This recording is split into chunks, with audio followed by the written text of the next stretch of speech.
పెద్దలు పరుచూరు గోపాలకృష్ణ గారు, పెద్దలు బ్రహ్మానందం గారు, మోహన్ బాబు గారు, శరత్ కుమార్ గారు, పెద్దలందరికీ నా నమస్కారం.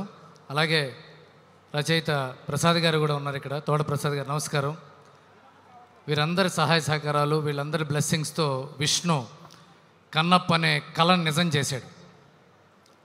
ఈ కన్నప్ప గురించి చెప్పాలంటే ముందుగా శంకర భగవత్పాదులు అన్నట్టుగా బ్రహ్మ మురారి సురార్చిత లింగం, నిర్మల భాసిత శోభిత లింగం, జన్మజ దుఃఖ వినాశక లింగం, తత్ప్రణమామి సదాశివలింగం అన్నారు. జన్మజ దుఃఖ వినాశక లింగం, జన్మంతా ఉన్న దుఃఖాలన్నింటినీ వినాశనం చేస్తుంది ఆ లింగం అన్నారు. అలాంటి వాయులింగం గురించి కథ ఇది. ఈ వాయులింగం గురించి కథ విష్ణు తలపెట్టినప్పుడు దీని గురించి నేను చదువుకోవడం జరిగింది.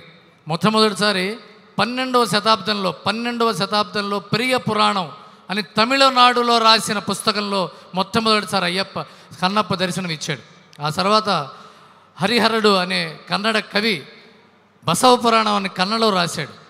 ఆ తర్వాత 16వ శతాబ్దంలో ధూర్జటి మహానుభావుడు విష్ణుమూర్తికి పోతన ఎలాగో శివుడికి ధూర్జటి అలాగా, అలాంటి గొప్ప కవి గురించి బ్రహ్మానందం గారు చెప్తుంటే ఒళ్ళు పులకించిపోయింది, రోమాంచితమైంది. అలాంటి గొప్ప వక్త, అలాంటి గొప్ప వ్యక్తి మనకి సినిమా ఇండస్ట్రీలో ఉండటం మనం చేసుకున్న సౌభాగ్యం. ఇలాంటి వాళ్ళందరూ, గోపాలకృష్ణ గారు డాక్టరేట్, అలాంటి వ్యక్తి ఈ స్క్రిప్ట్ మీద సూపర్విజన్ చేస్తూ అణువణువున చంటి బిడ్డని చేతిలో పట్టుకు నడిపిస్తున్నట్టుగా విష్ణుబాబుని నడిపించుకుంటూ ఈ సినిమా చేశారు. నిజానికి మీ అందరికీ నిజాయితీగా నేను చెప్పాల్సిన విషయం ఏంటంటే, కన్నప్ప సినిమా విష్ణు చేస్తా అన్నప్పుడు, మోహన్ బాబు గారు నిర్మిస్తా అన్నప్పుడు నేను కొద్దిగా భయపడ్డాను, కొద్దిగా బాధపడ్డాను. ఎందుకు ఇంత ఖర్చు పెట్టి అవసరమా, ఇంత వాలటైల్ ఇండస్ట్రీలో ఎందుకంటే నాకు వాళ్ళంటే ఇష్టం, ప్రేమ, అభిమానంతో భయపడ్డా. అవసరమా అని. ఆ తర్వాత నాగేశ్వరరెడ్డి గారు, ఈశ్వర్రెడ్డి గారు రోజు చెప్పారు, లేదు బ్రహ్మాండంగా వస్తుందన్నారు. ఎంత బ్రహ్మాండంగా వస్తే మాత్రం ఏంటి సార్, ఏం బ్రహ్మాండంగా వస్తుంది అని నేను మళ్ళీ వాళ్ళతో ఆర్గ్యుమెంట్ చేశాను. నిజంగా చెప్తున్న విషయం, ఒక రోజున యాక్టర్ బ్రహ్మాజీ ఇక్కడ ఉన్నాడో లేదో తెలీదు, హైదరాబాద్ న్యూజిలాండ్ నుంచి ల్యాండ్ అయి చెప్పాడు, what a film, what a shooting అన్నాడు. ఏమైందన్నా, ముఖేష్ కుమార్ సింగ్ జీ ఆప్కే బారే మే బాత్ కర్ రహే హం, ఎక్స్ట్రాడినరీ సినిమా తీస్తున్నాడు విష్ణు, ఎక్స్ట్రీమ్లీ గ్రేట్ ఫిలిం చేస్తున్నారు అంటే. ఆ తర్వాత నేను మోహన్ బాబు గారితో కలిసి నేను చెప్పా, బాగా వస్తుంది సార్ అని. ఒకసారి సినిమా చూస్తావా అని అడిగాడు ఆయన. చూస్తాను సార్ అన్న. మీరు నమ్మండి, మోహన్ బాబు గారు నన్ను చేతిలో పట్టుకుని కూర్చోబెట్టి థియేటర్లో పైకి వెళ్ళిపోయి సినిమా చూసి పైకి రా అన్నాడు ఆయన. ఫస్ట్ హాఫ్ చూడంగానే నేను ఒళ్ళు జలదరించింది.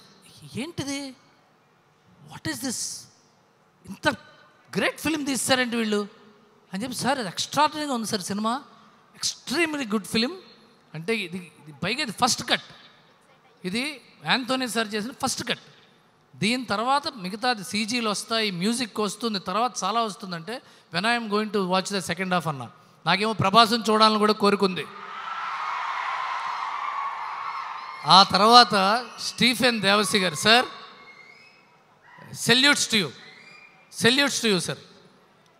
స్టీఫెన్ దేవసి గారు చేసిన రికార్డింగ్తో మోహన్ బాబు గారు నేను కలిసి స్టూడియోలో సెకండ్ హాఫ్ చూస్తుంటే, చివరి 10 నిమిషాలు సినిమా చూసిన తర్వాత ఫైనల్ రీల్ ఆఫ్ చేసి లైట్లు వేశారు. 3-4 నిమిషాల పిన్ డ్రాప్ సైలెన్స్లో ఉంది నాకు. నేను వెళ్ళి ఎలా చెప్పాలి నా ఆనందాన్ని అని లేచి వెనక్కి తిరిగి చూస్తే నా కళ్ళన్నీ ఆనందంతో ధార అయిపోయినాయి. చొక్కా తడిసిపోయింది. దిట్ నాట్ ఏ జోక్, అతిశయోక్తి అసలు కాదు. నేను మోహన్ బాబు గారి దగ్గరికి వెళ్ళి ఆయన చేతులు పట్టుకోవాలా, కళ్ళు పట్టుకోవాలా అని తెలియక, ఆయన కూడా అలాంటి కన్నీళ్లతో లేచాడు. ఇద్దరం కౌగిలించుకున్నాం.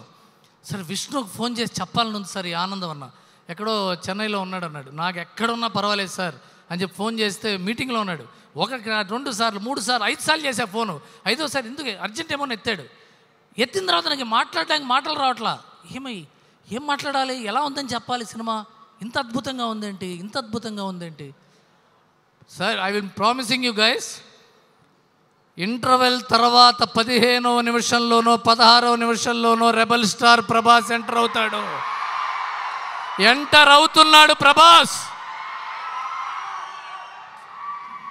అక్కడ నుంచి 26 నిమిషాలు 27 నిమిషాలు చెప్తున్నాను విష్ణు, ప్రభాస్, విష్ణు, మోహన్ బాబు గారు, అక్షయ్ కుమార్, అసలు కీర్తి ముకుందన్ అద్భుతం, ప్రీతి ముకుందన్ ఎక్స్ట్రాడనరీ ఉంటుంది అక్కడి నుంచి. ఆ తర్వాత మొదలవుతుంది Vishnu performance, Stephen Devassy recording song ఉంటుంది. ఆ అయిపోగానే విష్ణు ప్రభాస్ గారి ఎపిసోడు, అక్కడి నుంచి I'm telling you it is going to be one of the most memorable films of Telugu cinema. And నేను విష్ణు చాలా మంచి నటుడు, చాలా డిసిప్లిన్డ్ యాక్టరు, ఎంతో టెక్నీషియన్స్ని గౌరవించే యాక్టరు. అలాంటి వాడు డబ్బింగ్ ఎలా చెప్తాడు? ఎందుకంటే ఇది పౌరాణికం సినిమా, ఇది జానపదం పౌరాణికం మిక్స్ సినిమా ఇది. దీనికి ఎలా చెప్తాడని చెప్పి మనం చూసా. ఎక్కడ ఒత్తివ్వాలి, ఎక్కడ పొల్లివ్వాలి, ఎక్కడ ఒత్తాలి, ఎక్కడ లేపాలి, దీని తల్లి ఎరగదీశాడు డైలాగ్ డెలివరీ. విష్ణు, మీ నాన్నగారి కంటే ఈ సినిమాలో బాగా చేసావు. సారీ సార్, మీరు చాలా సినిమాలు చేశారు, మహానటుడు, గొప్ప నటుడు. మళ్ళా చరివిత చరణం అవుతుంది ఎన్నిసార్లు చెప్పినా. ఈ today's evening belongs to your son mister Vishnu. And Mohan Babu గారి పిల్లల్ని ఎంత ప్రేమిస్తాడో తెలుసు, ఎంత ప్రేమిస్తాడో, పిచ్చి ఆయనకి. గ్రేటెస్ట్ ఫాదర్ ఎవరినన్నారంటే మోహన్ బాబు గారే, అది మంచో చెడో. అలాంటి తండ్రికి కడుపు నిండిపోయే ఆనందాన్ని తీసుకొచ్చే సినిమా కన్నప్ప, ఇది నిజం. అండ్ ముఖేష్ కుమార్ సింగ్ గారు ఎంత ఓపికగా, మోహన్ బాబు గారితో పట్టడం అంత ఈజీ కాదు సార్. ఫ్రై ప్యానే, కోపం ఉంటుంది, ఆనందం ఉంటుంది, ప్రేమ ఉంటుంది, అక్సర్ మిక్స్డ్ ఫ్రూట్ జామ్లా ఉంటుంది ఆయనతో. అలాంటిది ముఖేష్ గారు, రైటర్స్ గొప్ప వాళ్ళందరూ ఉన్నారు ఇక్కడ, పెద్ద పెద్ద వాళ్ళు, గోపాలకృష్ణ గారు, తోట ప్రసాద్ గారు, అలాంటిది మా స్నేహితుడు నటుడు శివబాలాజీ గారు, వీళ్ళందరూ. అండ్ ఈ సినిమా సెకండ్ కొబ్బరికాయ నుంచి రేపు రిలీజ్ దాకా విష్ణుతో నిలబడి ఉన్న మా విజయ్, మా గజ, మా కృష్ణ, అందరూ వాళ్ళ యొక్క రక్తపు బొట్టు పెట్టి ప్రాణం కంటే గొప్పగా తీసిన సినిమా కన్నప్ప. అండ్ మీరందరూ ఈ సినిమా చూసి గౌరవిస్తారు, ప్రశంసిస్తారు, గొప్ప విజయాన్ని అందిస్తారని రూఢిగా చెప్తూ సెలవు తీసుకుంటాను. శుభం.